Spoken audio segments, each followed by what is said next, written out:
I know it's kind of a cliche statement, but I feel like in this situation, that's really a red flag. Aren't you as the parent the one who's responsible for the well-being of this child? What that meant was she was actually starving them.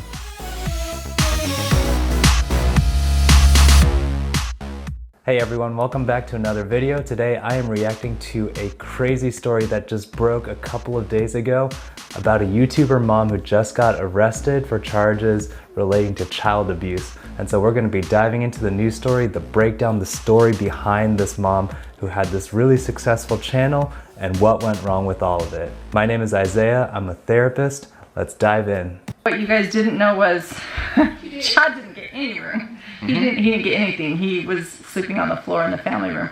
Resurfaced videos from disgraced YouTuber Sleeping on the floor in the family room. Ruby Frankie are now making the rounds, showing what critics call a pattern of abuse that stretches over multiple years. You've been sleeping on a beanbag. I've been sleeping on a beanbag since October. Videos Frankie herself posted describe her controversial parenting style, like forcing her teenage son to sleep on a beanbag for months, or refusing to drop her then. I don't know what's up with that. Sleeping on a beanbag for months at a time. I don't know if that's some kind of punishment. I mean, like, if you have a couple million subscribers on YouTube, I think you have enough money to buy a bed for your kids. So maybe I'm just a little late to the party. Let's see what's going on with this family.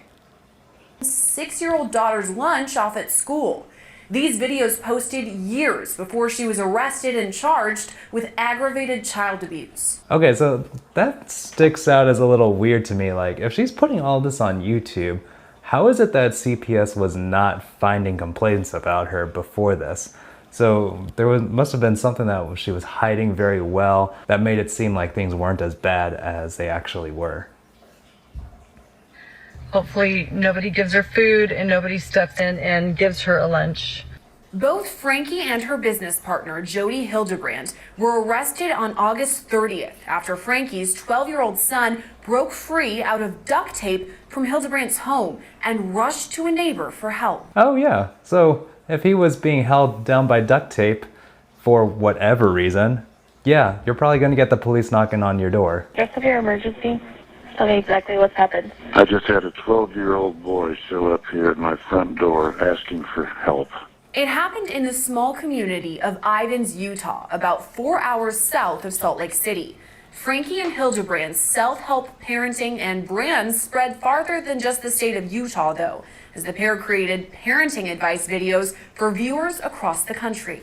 Oh wow, that's concerning. You had these people selling content about how to parent, and then they're getting arrested for child abuse charges. Man, sometimes you just don't know with people. And it's crazy the point that it got to where one of the kids had to escape the house after being restrained by duct tape before authorities got involved, to the point where they're getting arrested for this kind of stuff. Our goal is to make our kids happy. And most of the time we're trying to make our kids happy. What we're actually doing is being in distortion and inviting them into a controlling dynamic. Frankie was also behind the now defunct Okay, so I guess this lady, the business partner, I think it was, is talking about when we're trying to make our kids happy, we actually get into a controlling dynamic. So I don't know whether some of the crazy stuff that this family was doing was about establishing the parents' control or something like that. But yeah, that raises some red flags for me when you're just talking about control when it comes to your kids. And side note, where's the husband in all this? Is he being arrested at all either? And why is the business partner being arrested when I assume it was the husband and the wife who were living in the house? Comment below if you know what's going on with the husband in this situation. Passenger's YouTube channel that once had more than 2 million subscribers. It's now been deactivated. Eve has been amazingly well behaved for being in town. But you yelled at me. Shh! The fact that I yell at my kids is a secret. We don't want our viewers to know. When first responders arrived, Yikes, that looks really bad in retrospect. Maybe that was funny when it came out, but not so much anymore. to the scene near Hildebrand's home last week, they found Frankie's 12-year-old son emaciated with duct tape around his wrists and ankles. This kid is on me. Okay, so quick sidebar here. There are a couple of different kinds of abuses that we might be looking at here. So there's physical abuse, which you think of kind of the typical like beatings. You might see that in bruises, and probably restraint, like with the duct tape, is probably under that category too. You have obviously sexual abuse. I don't know, or I haven't heard of anything going on here in terms of that, but that category is pretty obvious as well. You have neglect, which if you're talking about the kids being emaciated when obviously this family is very well to do, not providing for their basic needs, such as the kid being forced to sleep on a beanbag in the living room, or not having enough food, or being denied food. Those are definitely issues of neglect.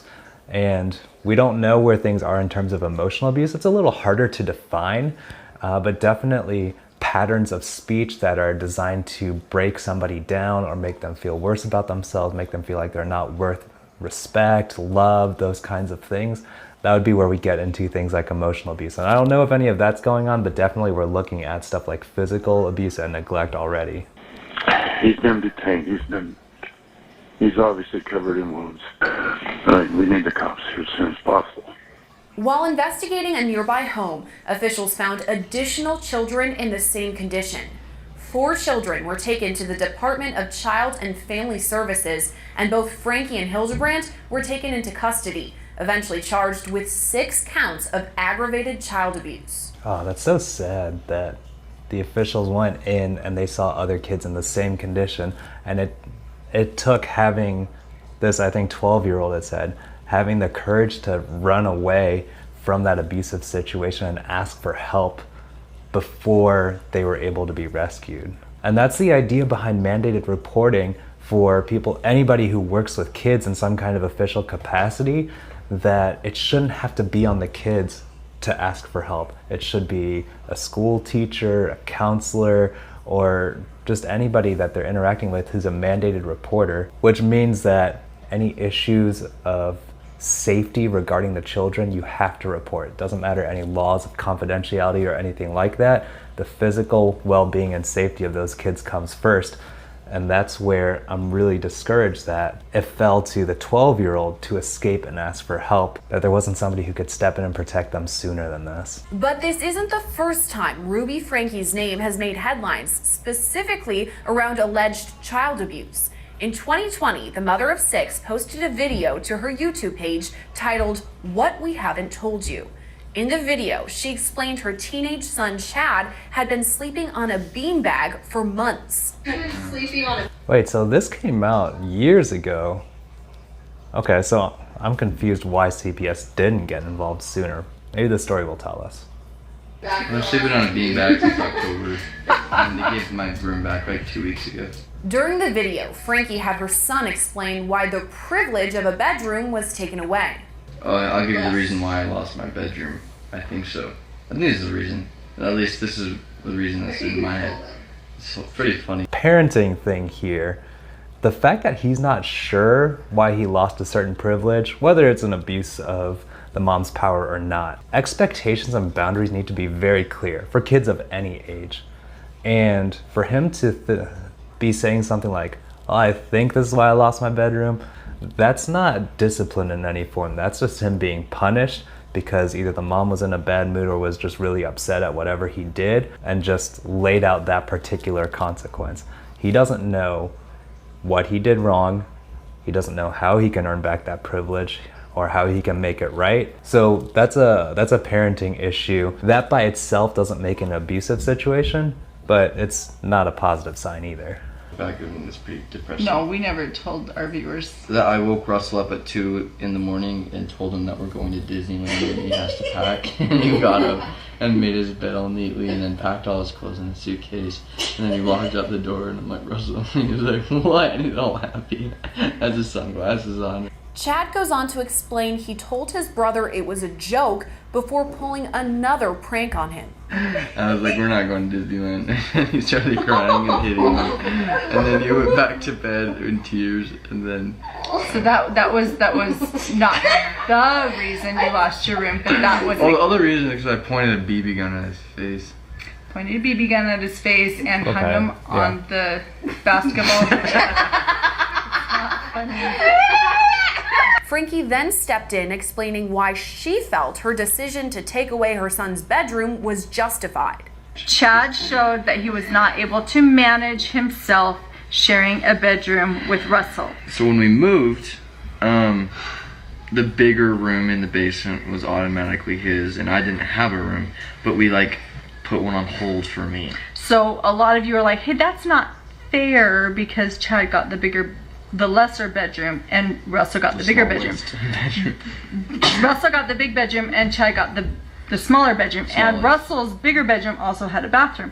But what you guys didn't know was Chad didn't get any room. He didn't get anything. He was Okay, the bedroom thing, obviously this situation doesn't apply, but for lower income families, it's not automatically abuse if your kid does not have a bedroom. Some families just make do with whatever space they got, okay? But I hope they get to this thing about the beanbag. Why did he not have a bed? on the floor in the family room. And he just got the bedroom back, and it's because he's shown up consistently without bullying the kids. Throughout this same video, Frankie boasts that many of her children have been without their cell phones for months. Chad hasn't had a flip phone, a smartphone, any kind of phone, and it's been over a year. And I still have no intention of returning a phone.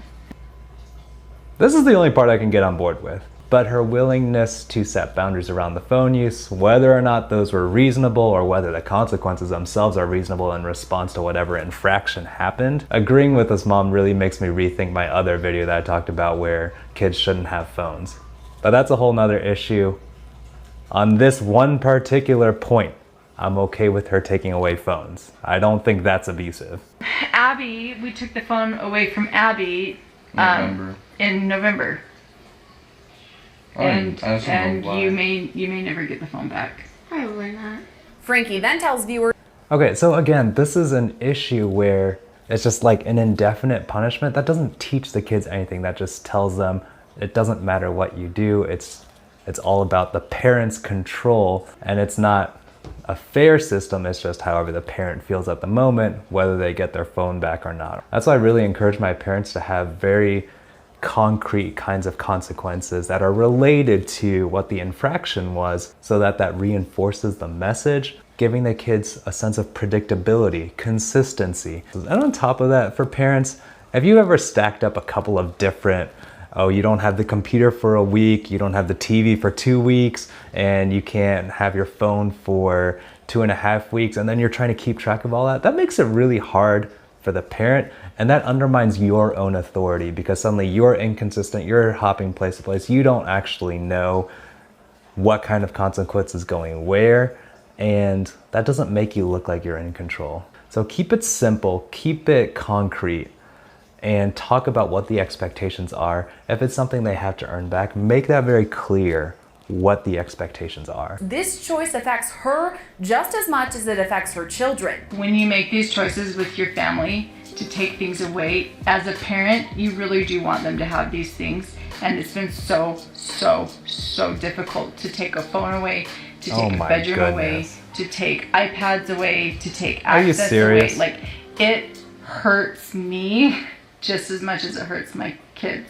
I hope she doesn't say that when she's beating them, starving them, or tying them up. I know it's kind of a cliche statement, but I feel like in this situation, that's really a red flag when it's saying like, oh, this hurts me just as much as it hurts you. It really doesn't. Throughout the video, though, multiple of the children describe being lonely without any friends. And now I have no friends. You can play with friends. No, like I don't have friends. I don't have friends either. I literally like told my friends I'm not hanging out with them anymore. Because those They say some pretty messed up stuff. I've noticed that you've been hiding from me, and you are feeling a lot of embarrassment and shame. Given the environment, I wonder why there might be some shame. I don't know. You tell me what you're feeling.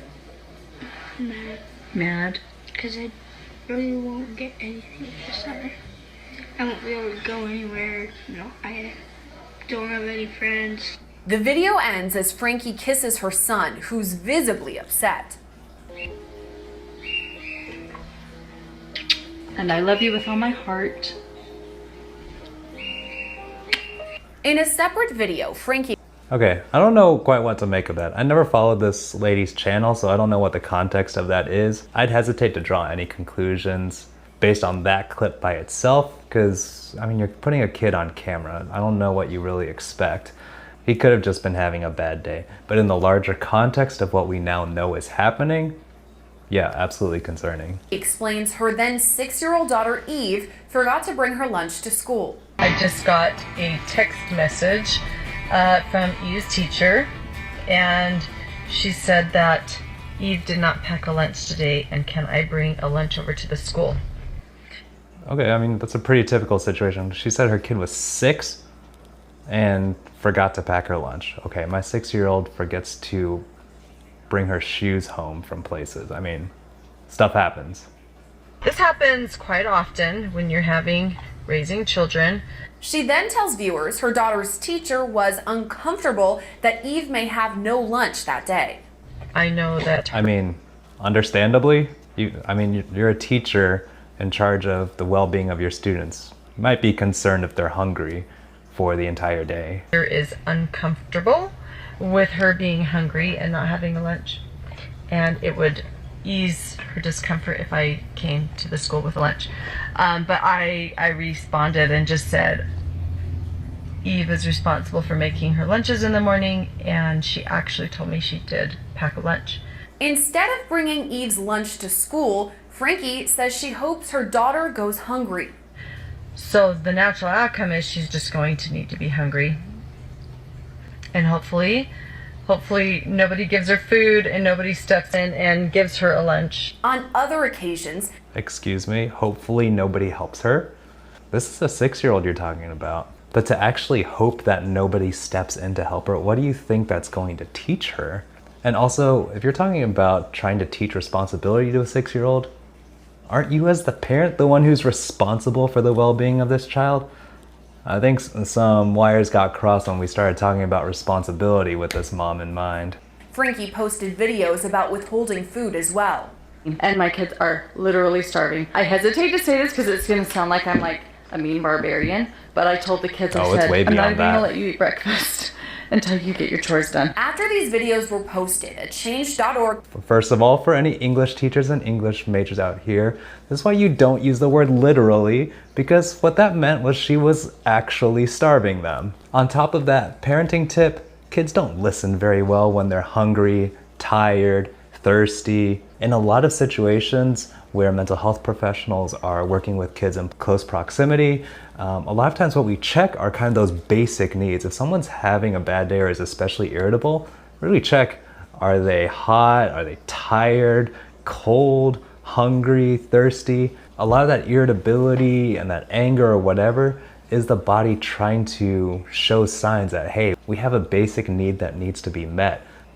Petition was created by viewers hoping to send child protective services to the Frankie family home. Nearly 18,000 people signed the petition, but the case was closed, citing insufficient evidence. After that, Okay, so here's the deal. I know this is in Utah, so it might be different from state to state, but generally, if you call in a CPS complaint, whether you're a mandated reporter or just someone who has a concern or whatever, it is not up to me as the counselor to make a determination, oh, this meets the criteria for abuse, I need to call. My job is to call. If I have any concern whatsoever, that is worth calling CPS, and they might tell me, okay, we don't have enough information to act on this. They may say there's not enough information, like apparently what happened here in 2020. But that is not my call to make. And so know that if you go to a counselor or a therapist or somebody and they do have to make a CPS report, that does not mean you're automatically in trouble, but that there are some things that they were concerned about and we don't have the privilege of saying, oh, that's not a big deal, I'm not gonna call. No, my license and my practice is on the line if I do not make that report, because the safety of kids is that important. both Frankie and her husband Kevin spoke to Insider about this incident. Frankie That's what I'm told saying, like, reporters, where's the quote, dad in all "It of was this?" just so malicious. They knew what they were doing was out of context. They were purely seeking to throw hate. That was their only objective." She addressed similar criticism That didn't age well. in one of her videos. Online who hate me, who would like to cancel me, who would like to see me either burn in hell, as I have told or disappear off the face of the earth, and I'm not going anywhere. Dude, that's not about canceling. That's about the safety of your kids. And I know a lot of parents aren't happy if CPS is called on them, but keeping in mind that that's about the well-being of the kids. And think also, like we talked about in the other video where you were talking about a teacher who was drunk at school and the responsibility she had towards the students that she had. This is a mom who, in addition to the kids that she already had, was selling parenting content. Her style of parenting that's very controlling and it looks like manipulative was being taught and modeled to other parents as this is the way to raise kids. That is a huge problem. Now face 6 charges of aggravated child abuse. If convicted, they could face upwards of 15 years in prison and a $10,000 fine per each of those charges. Okay, so some closing thoughts. I mean, this is such a sad situation all around. Like I said, the point of mandated reporters is so that kids who are in those kinds of situations don't have to be the ones who are proactive about taking care of them. It's so sad that even with a life as visible as this mom's was, and selling parenting content, that none of this came to light until just a couple of days ago. I'm glad that those kids are out of that situation. I hope they get some support and the help that they need to be able to reconcile what their family environment was, who they are as people, and to be able to build healthier relationships. I know in that other video talking about the teacher who was drunk at school, I tried to be empathetic and be able to recognize, okay, this might be some of what she's going through, try to show a different perspective, and it's really hard to do with this mom here. It's hard to show empathy when somebody looks this intentional, this brazen about the way they go about hurting their kids. So I'll be interested to see where this story goes as it continues to develop. Thank you all for tuning in to watch. Really appreciate your like and your subscribe. That helps this channel to grow so we can continue reacting to this kind of content, so we can continue making videos that will help advocate for mental health. Again, thank you so much for checking out this video. See you next time.